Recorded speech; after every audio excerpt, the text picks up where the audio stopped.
Didn't try. Oh, Because I had to rush for the inspection. Yeah. oh, Thank you. Alhamdulillah. Let me check with the. This is the latest one.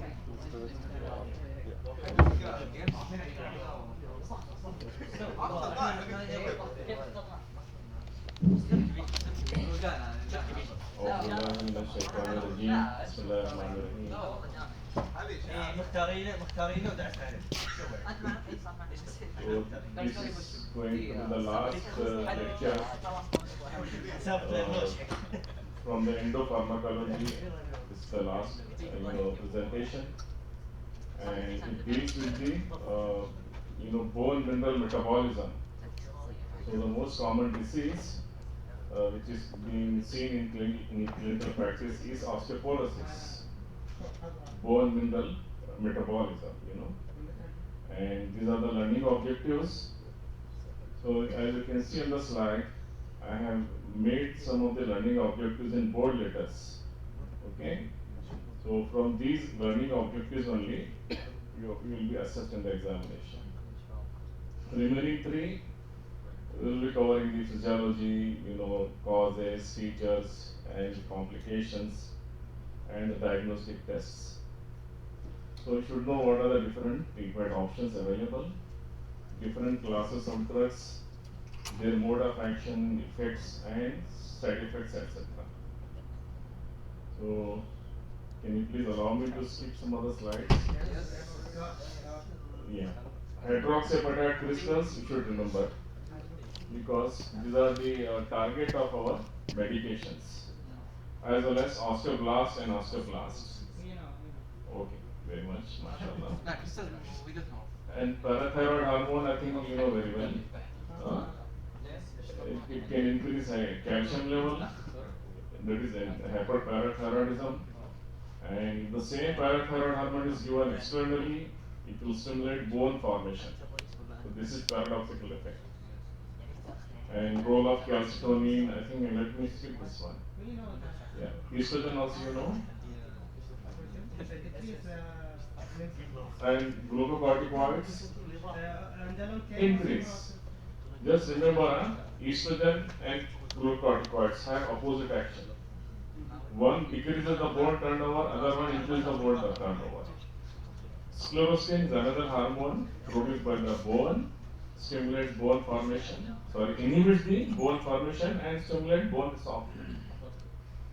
So we have other factors which are less clinically important. And this is the bone homeostasis. This is the type of vicious cycle. Bone undergoes continuous remodeling, in which the bone resorption occurs followed by bone formation. The diagram you can see here. This is the vicious cycle. Osteoclasts are the cells which are responsible for bone resorption, osteoblasts for bone formation.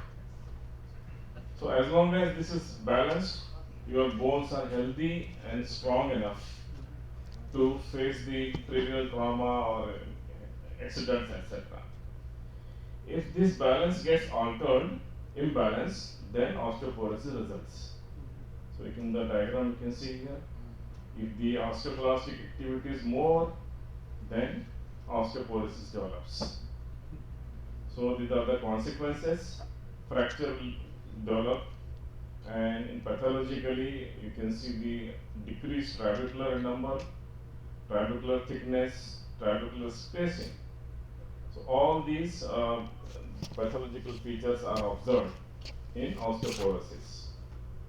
So it is the trabecular bone that is affected in osteoporosis, not the cortical bone. Okay. So abnormal loss of bone with loss of bone architect resulting in fractures, spinal deformities is called as osteoporosis. If it involves the vertebra, it may cause neurological deficit, nerve injury, paraplegia, etc. Or if it involves the neck of the femur, there may be disability.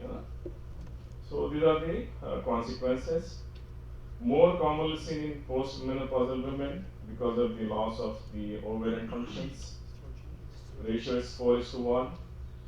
And it can also occur in men, but in less ratio after the andropause, when the androgens will decline. So as I said earlier, it mainly affects the bones with high trabecular content, like vertebra, neck, femur, and some of the bones of the hand also. Trabecular content is more. And we have so many causes, and in some conditions it can be idiopathic also. No well-defined cause can be seen, idiopathic. Other factors like drugs, we have a number of drugs which can produce bone loss. Alcohol abuse, smoking, hyperparathyroidism, thyrotoxicosis, and nutritional deficiencies. So this is how osteoporosis look like. This is the normal bone, and bone with osteoporosis, increased trabeculae, osteon size, Haversian canal. I think you know all this terminology, Haversian system, Haversian canal. Radiology, this is the normal bone, how it looks like, a well-defined contour, and mineralization is also good here, calcium. Whereas the bones with osteoporosis, you see, architect is disturbed here, porous, multiple pores, demineralization. So this is the most important parameter to assess the osteoporosis. Bone mineral density, as you can see in the diagram. So the peak bone mineral density takes place at puberty. Starts from puberty and it is peak at the age of 20 years in both the genders. So x-axis is the age, y-axis is the T-score. So T-score I am going to describe again. So after achieving the peak, it remains plateau, stable for almost 40 to 45 years. And in females, it starts declining early, 45 years onwards. So this is due to what? Decreased level of estrogen. Ovaries will not produce enough estrogen after the menopause. Whereas it takes a little more time in males to decline. So this is the diagnostic test most oftenly used to diagnose two conditions, osteopenia and osteoporosis. And the test is DEXA scan, dual energy X-ray absorptiometer, abbreviated as DEXA scan. And you can see here, this is the definition, the number of standard deviation above or below the mean bone density for a young, normal, healthy 30-year-old male. So this is the standard deviation above or below. So positive T-scores means bone is stronger than normal. In the picture you can see here, it is reflected in green color. So this is positive. Positive green. Bones are strong enough, healthy. Whereas negative scores, in yellow and red color, bones are weaker than normal. So normal T-score lies between +1 and -1. This is -1, +1. This is a normal T-score. Osteopenia is said to occur when the T-score lies between -1 to -2.5, yellow color, osteopenia. This is the early change in the bone mineral density. Whereas osteoporosis is confirmed if the T-score is -2.5 or less than that, red color. So this is highly suggestive of osteoporosis. T-score equal to -2.5 or less than that, confirmatory test. And these are the people or patients who are more prone to develop fracture, because bones will be very much porous. This will be the pattern of the bone in osteoporosis. So let us have a case scenario. A 60-year-old white lady was brought to the emergency department by her daughter after she slipped in the bathroom. This is very common, isn't it? Yes. Elderly females or males as the age advances, the bone strength, muscle strength declines. Reflexes will slow down. So she fell down in the bathroom. She had an X-ray of her right hip and leg. No fractures were noted, but the radiologist reported signs of osteoporosis. So which test he might have done? DEXA, which is not mentioned in the scenario. X-ray is normal, but T score, I think maybe less than minus 2.5. This is what the message. Signs of osteoporosis. Oh, sorry, this is already given here. Yes. So DEXA scan reveals bone density lying between minus 2.6 at the hip and minus 2 at the spine. So Osteopenia in the spine and osteoporosis in the Mumtaz. She has been taking treatment for hypertension, but no other OTC medication. What is OTC? So diagnosis? Menopausal osteoporosis. Very good. Which joint? Which joint? The hip joint. Which hip joint? Hip joint. Osteopenia at the spine. Yes. Okay, very good. So before starting the treatment, we have to rule out certain other conditions like hypogonadism, hyperthyroidism can also contribute in the development of osteoporosis.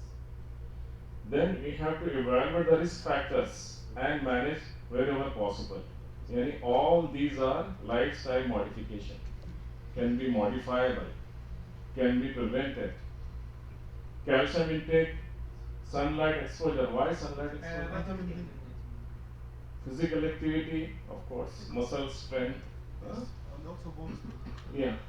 Smoking, alcohol, medications, age, gender, weight, menstrual history, early menopause. Why early menopause? Because estrogen was increased. Very good. Osteoporosis can develop early menopause. History of low trauma fracture, family history of low trauma fracture. All these things we have to rule out. And prevention of fall, especially applies to the elderly people. Yes, Low trauma from fracture. It means a small. trivial injury. Like while walking, somebody falls down. That is a trivial injury. Low trauma. High trauma means impact, accident, or falling from the stairs. Hadisat. So, for elderly people, we have to advise how to manage the balance, especially while going to hammam or while climbing the stairs. They have to be trained properly how to maintain the balance, coordination, etc.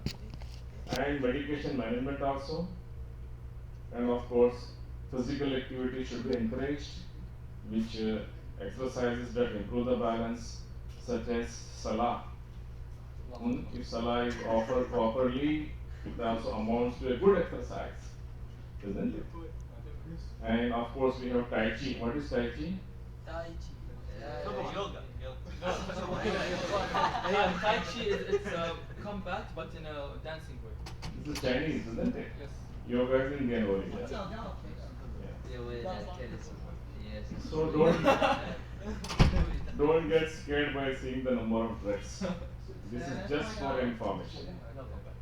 Already you have studied some of the drugs in your course. Antacids, PPIs, thiazolidinediones. Which condition they are used? For diabetic. Very good. Diabetes. Pregnenolone. Pregnenolone, dosiglitazone.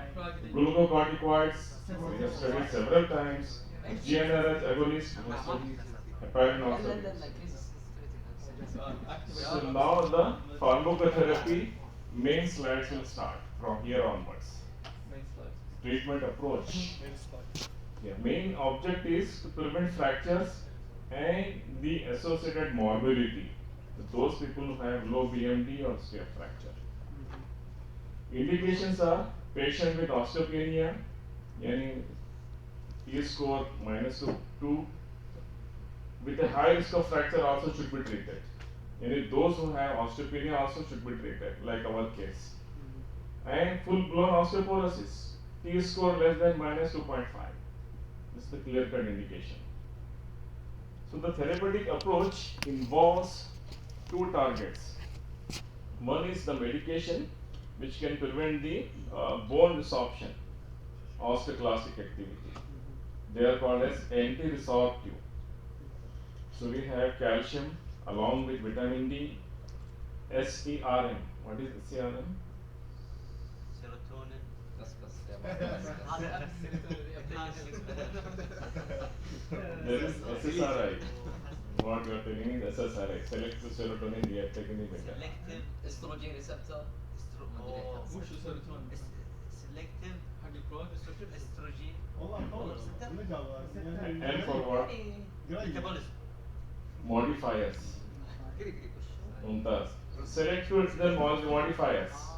Selective what? Estrogen receptor modulators. We have bisphosphonates. We have what is calcitonin? كالسيتون ريليس باي سي 7 ثايرويد Inhibits the Thyroid or parathyroid? هرمون Parathyroid. thyroid. Sure. يس They're decreasing. Then we have other options: denosumab, romosumab. These two are monoclonal antibodies. You know, whenever you come across MAB means monoclonal antibody. Infliximab, omalizumab. And in the thyroid also we have discussed trastuzumab. تتراتوم Yeah. Strontium is another one. So by inhibiting the osteoclast, we can retard the process of bone resorption. Osteoclasts are like macrophages. They produce hydrolytic enzymes, they break down the bone. Next approach is by stimulating the bone formation. They are called as bone anabolic agents. We have once again calcium and vitamin D because these two are required for mineralization. Teriparatide, romosozumab and strontium. So from the slide you can see dual effects you can observe with calcium, vitamin D and romosozumab and strontium. Yani not only they inhibit the osteoclast, they also stimulate bone formation as well. Dual effect. So this is vitamin D. Shall I explain in detail or skip? Just remember, dose is very important here. Dose of vitamin D. It should be given in therapeutic doses. If it is given in larger doses, what will happen? Vitamin D intoxication can develop. Yes, yes. Hypercalcemia. So patient will have typical polyuria, polydipsia, like your diabetes, diabetes insipidus, abdominal pain, kidney stones can develop. So this one has to be very much careful whenever vitamin D is being given here. So these are the indications: osteoporosis, osteomalacia, rickets, osteodystrophy, etc.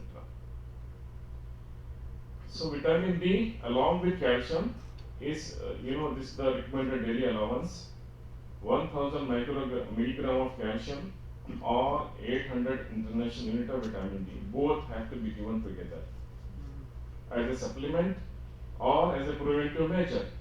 But remember, dose is very important here.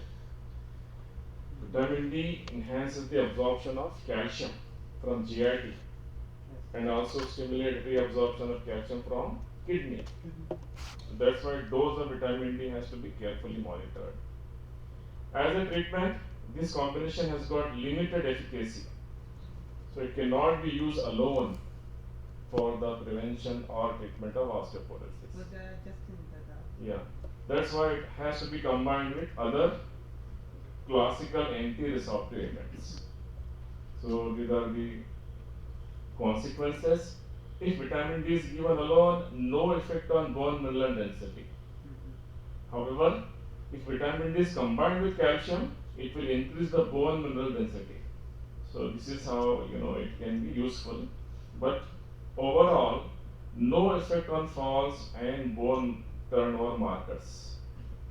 So in short, calcium and vitamin D has very limited efficacy. However, it can be supplemented as an adjuvant along with the other standard drugs. So let me begin with the most important anti-resorptive medications, bisphosphonates. So these are nitrogen-containing analogs of pyrophosphate. We have 4 examples. The first 2 are given orally in the form of tablets. The remaining 2 are given parenterally, intravenously or subcutaneously. So they are, as of now, they are the most potent anti-resorptive agents. And they are known to decrease the risk of vertebral and hip fractures. So how they do this? It's very important. They bind to the hydroxyapatite crystals and prevent their dissolution. So this is found in the osteoclasts, hydroxyapatite crystals. So they directly inhibit the osteoclastic activity, and net result is decreased bone resorption. Hydroxyapatite crystals is very important binding site. The second step is they also block the step in cholesterol synthetic pathway. So normally, cholesterol synthesis takes place in the liver, but in bone also it takes place. So by blocking the cholesterol synthesis in osteoclast, they also decrease the phagocytic activity and hydrolactic activity of the osteoclast. Okay, leading on to apoptosis. What is apoptosis? Programmed cell death. So by blocking this cholesterol synthetic pathway, they promote apoptosis. So these are the pharmacological effects: increase in bone mineral density, decrease risk of fracture of both spine and hip. So mode of action is very important, and of course the mode of delivery. The first 2 are given orally, the last 2 by parenteral route. Apoptosis for osteoclast, yes? Yes, osteoclast. What's the root of the last 2? No? Root of the last 2. IV. I'm going to explain again in the coming slides. More clear in the coming slides, inshallah. So this is what I explained. Alendronate is given orally, acts on osteoclast, prevent the dissolution by binding to the hydroxyapatite crystals or blocking the cholesterol pathway, promoting apoptosis. So these are the changes reflected in this picture: inhibition of osteoclastic activity and apoptosis. These are the drug molecules, orange in color. Okay, so the bone formation will take over here because osteoclastic activity is decreased. Now coming to important points about the bisphosphonates, about their route of administration, their side effects, etc. They have a very limited oral bioavailability, and presence of food, calcium supplements and antacids can reduce the absorption. So what other drugs can also inhibit the absorption of? Yes. PPIs, proton pump inhibitors, can also absorption can be reduced by food, calcium and supplements. Any other example? Presence of food, calcium salts, antacids can block the absorption of thyroxine also. So remember 3 examples: thyroxine, bisphosphonates and PPIs. So these drugs are always given on empty stomach before breakfast with water only, without milk or Pepsi or cola, plain water. That's why these drugs should be taken with a full glass of water at least 30 minutes before breakfast. So same rule applies to thyroxine as well as PPIs. So as of now, they are the first line of management for post-menopausal osteoporosis. Also used in treatment of Ages disease, glucocorticoid-induced osteoporosis, and malignant hypercalcemia. What is this condition? Why it is called malignant?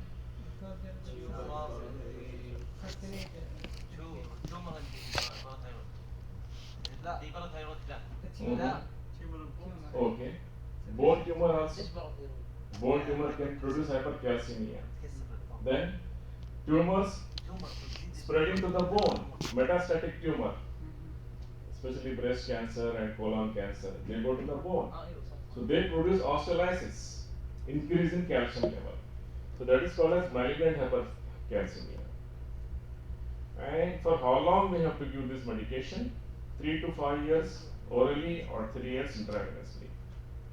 Then reassess for drug holiday. Or if T score is more than 2.5, no fracture, we can stop, then restart again if T score falls. So this is the policy and recommendation for duration of treatment with bisphosphonates. And we have to monitor the renal function tests and BMD every 1 to 3 years. Yani DEXA scan. For us, it is the holiday. Sorry, drug holiday means to stop the medication. Oh. Drug holiday. Now coming to the side effects. This slide is also very important because bisphosphonates are known to produce some important side effects, specific ones. Esophagitis. These drug molecules can irritate the lining epithelium of esophagus. Even IV. No, that's very good question. Without, if it is given IV, they will not cause. This is the advantage. Esophageal ulcers are also being reported. Osteonecrosis of the jaw, atypical subtrochanteric fractures. This is another problem. On long-term use, and this can be overcome or prevented by doing drug holiday. Stop the medication. Immediately or? Yeah, immediately, of course. There is no withdrawal symptom here, like beta blockers or other drugs. Hypocalcemia and nephrotoxicity is also reported. That's why we have to monitor the kidney function tests. Since they produce mainly the esophageal toxicity, they should be avoided in patients with achalasia. What is achalasia? Narrowing of the esophagus. Narrowing of the esophagus. Esophageal stricture. This is the narrowing. Achalasia is dilatation. Barrett's esophagus is a pre-malignant condition. Esophageal varices. This is we have discussed in cirrhosis. Or bariatric surgery. Those people who are doing the bariatric surgery, Roux and Moya gastric bypass. So esophagus will be vulnerable here.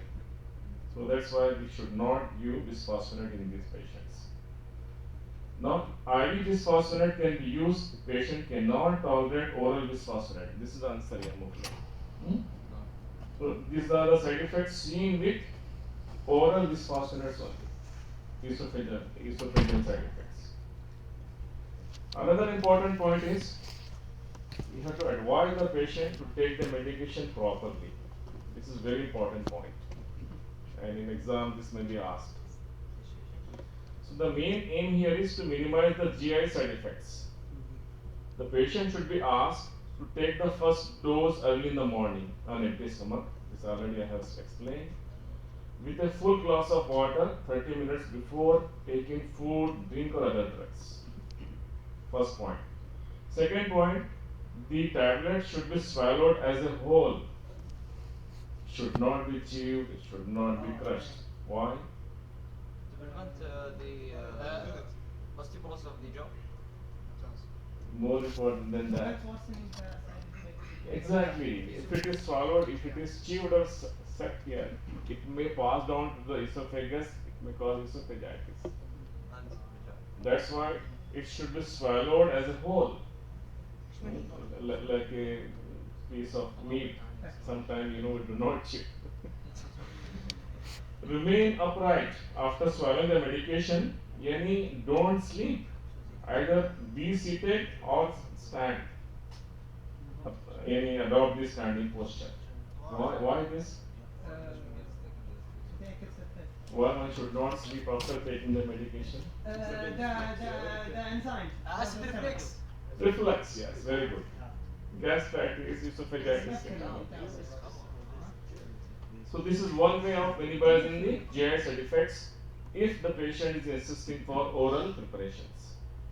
Other choice is you can give IV bisphosphonates like zoledronic acid or ibandronate. Okay, so these drugs when they are used, they do not cause esophagitis or esophageal ulcer. HRT, hormone replacement therapy, once upon a time, this was the gold standard treatment before the discovery of the modern drugs like bisphosphonates and others. So estrogen, as we have already studied, has bone anti-resorptive property, acting on osteoclast and osteoblast. However, the same estrogen can increase the risk of cancers, breast and endometrium. Why? Because some types of cancer it depends on the estrogen. Anything else? The Why breast and endometrium only? in the female. Development of breast. Because the estrogen in the female. So Estrogen. Yes, can this mess up? Exactly. So these tumors or cancer, they are totally dependent upon estrogen, also called as hormone dependent tumors, estrogen dependent tumors. So if you use estrogen alone, there is a high risk of cancer. Yeah, that's why they are routinely not given here. Once again, this can be an exam question. USMLE question they ask. The reason behind not using estrogen as a hormone replacement therapy. What about our It is not used for males. Your exam, the committee will decide. Exam committee will decide. Thromboembolism. Why thromboembolism? Of course, we are going to teach you again. Yeah. DVTs? Why? Very good. Why? Does estrogen promote clotting factor formation? Yes. Thus, estrogen stimulates the formation of clotting factors in the liver, factor 2, 7, 9, and 10. So, thromboembolism can develop, pulmonary embolism can occur. That's why estrogen is routinely not given for treatment of osteoporosis. Of course, estrogen can be given in other conditions. So, can we give it to males? Of course, but the side effects will be plenty. Thromboembolism. And it must. We will not have Thromboembolism can develop. Why males have breast also, which can be estrogen dependent. It is not well developed. So to overcome these serious side effects, we have a new concept in the form of SERM, selective estrogen receptor modulator or modifier, you can say. So this drug is raloxifene. So how does it act? This drug has got dual action. On some tissues, it has got agonistic effect.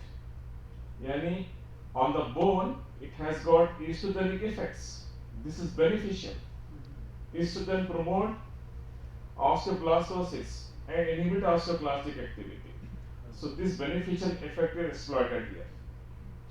Raloxifene has got two actions here, agonist and antagonist. The antagonist action in the breast and endometrial tissue. So if you block the receptor in the breast and the uterus, so the risk can be minimized. Risk of breast cancer and endometrial cancer can be minimized. So obviously this is an advantage as compared to estrogen. However, raloxifene can cause a number of side effects. Peripheral edema, even thromboembolism has been reported. Why, doctor? Clotting factors once again, agonistic property on clotting factors. So this remains an alternative medication for post-menopausal osteoporosis, those patients who cannot tolerate bisphosphonates, either esophageal related pathology or osteonecrosis of the jaw, etc. Should not be given with a history of thromboembolism. Next is teriparatide. So remember, I am giving you the clue here. This is paratide, parathyroid. This is how you can memorize. This is parathyroid hormone analog, paratide, given subcutaneously. But what is more important here is the way it is delivered. Like we have seen in gonadotropin releasing hormone agonists, there are bimodal administration. Acute pulsatile dose stimulate, chronic dose inhibit the release of gonadotropins. In a similar fashion, teriparatide given in small doses or intermittent doses stimulate osteoblastic activity. new bone formation occurs. So dose should be low and intermittent here. This is the primary effect. Secondary effect is it also reduces the osteoblast apoptosis. So eventually the net effect is new bone formation. So once again, this can be an alternative effective in those patients who cannot tolerate other medications, especially bisphosphonates. It carries a number of side effects like headache, arthralgia, hypercalcemia.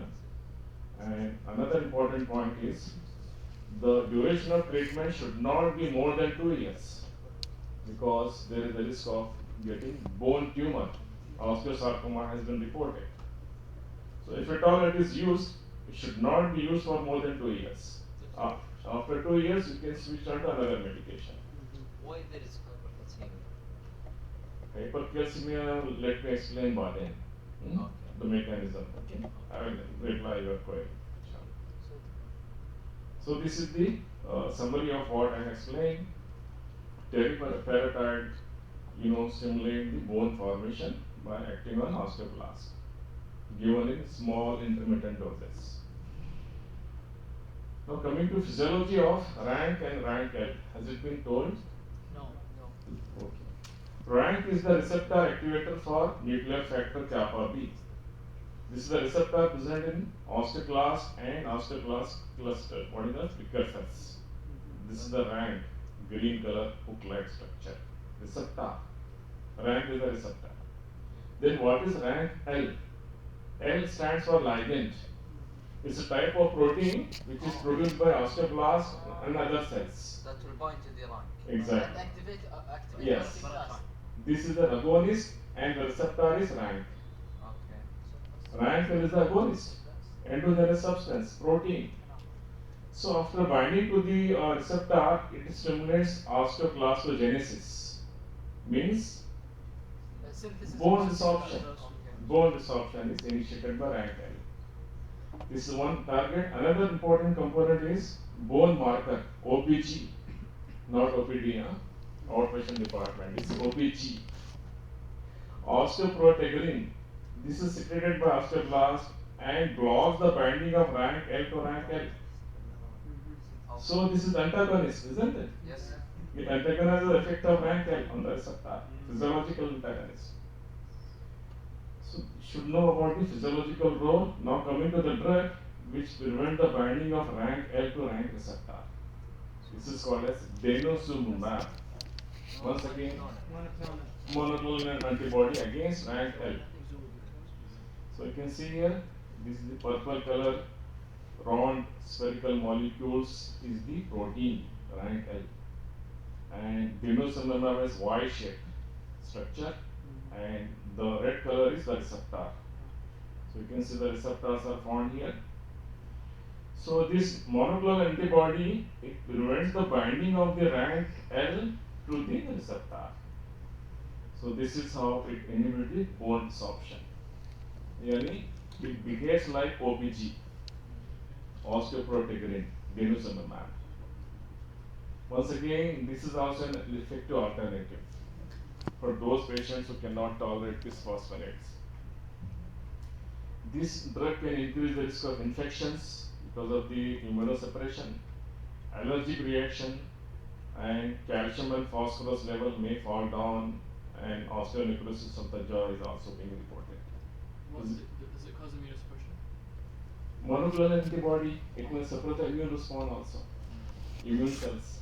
Any monoclonal antibody? Yeah. Infliximab, denosumab, omalizumab. Isn't it specific to the rank?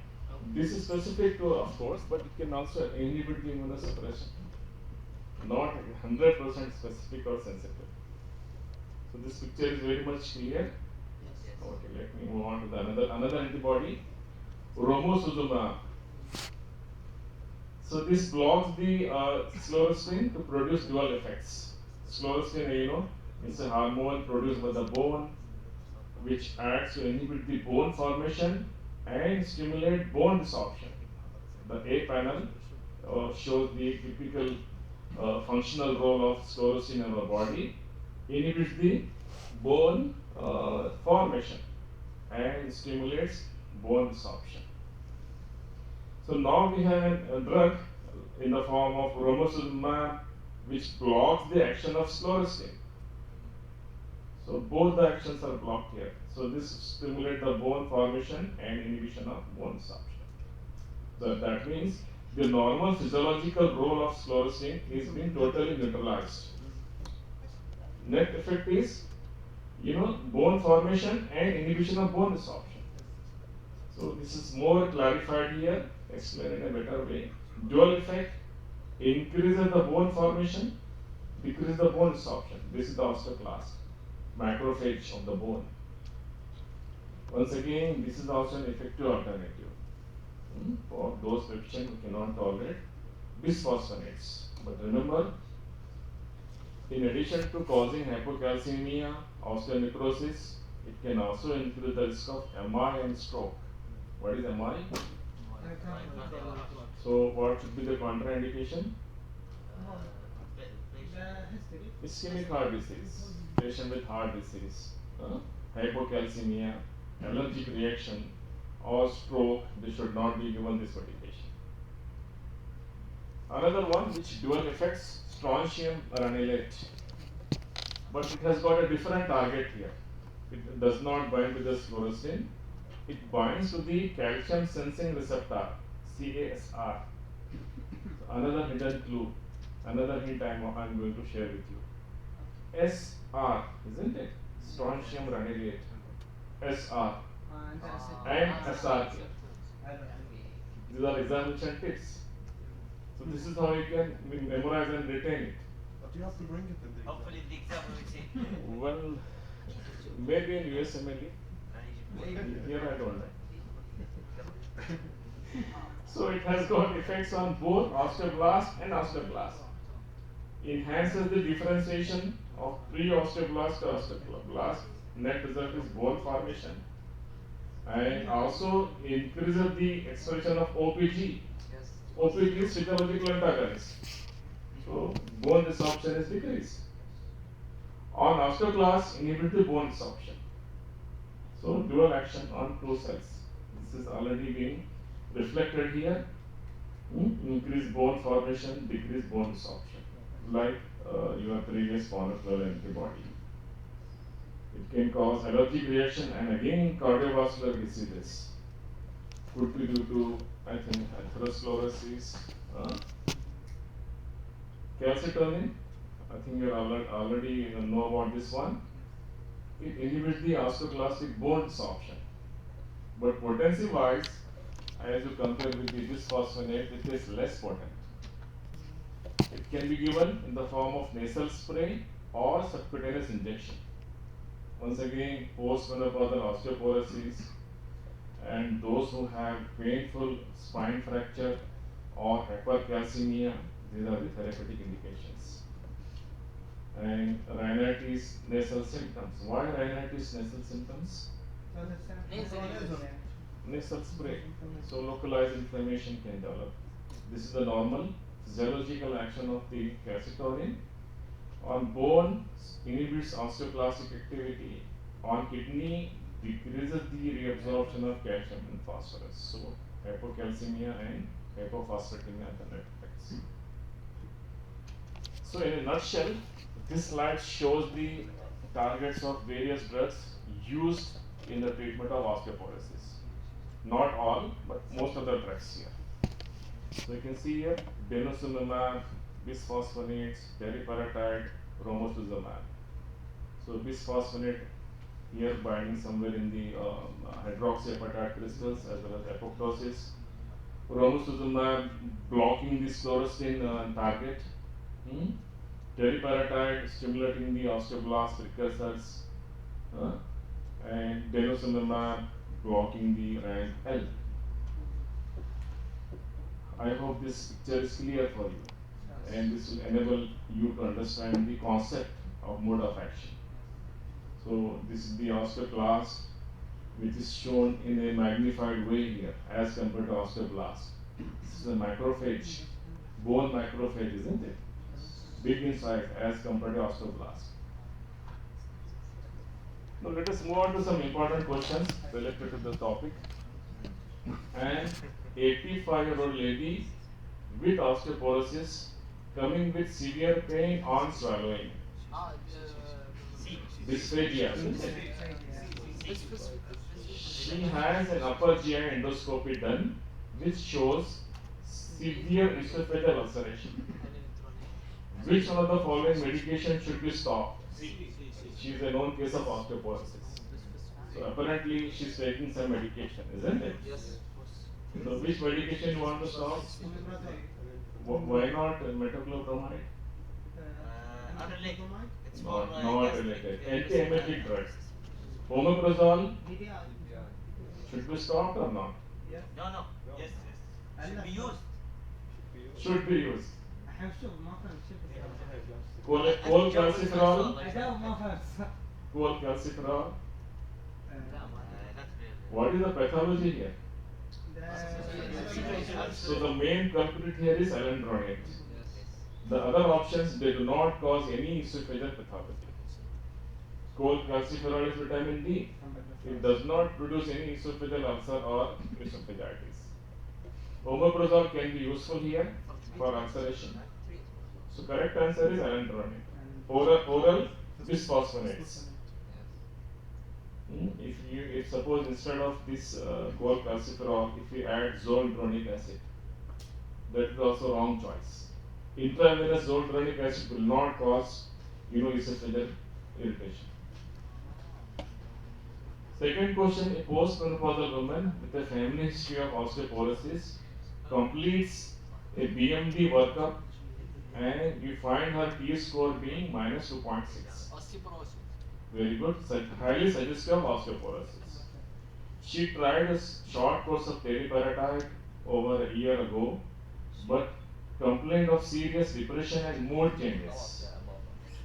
Then you elect to try an antibody-based therapy and schedule a time for an injection. So which of the following is the drug you have selected? So what is the clue here? Antibody based Antibody, very good. Monoclonal antibody. So of the four choices, there are two antibodies here. Remember, distraction is another antibody here. So what is the correct answer? C, naturally. Why not infliximab? No, not in respiratory. Infliximab. TNF alpha receptor blocker. Ulcerative colitis, rheumatoid arthritis, excellent. Not for osteoporosis. Calcitonin is not an antibody, and vitamin D is also not an antibody. So denosumab is the correct answer. This is another one. I hope this is not challenging one. Drug X is used in osteoporosis. Its mode of action is shown in the figure here. So the strong clue here is right.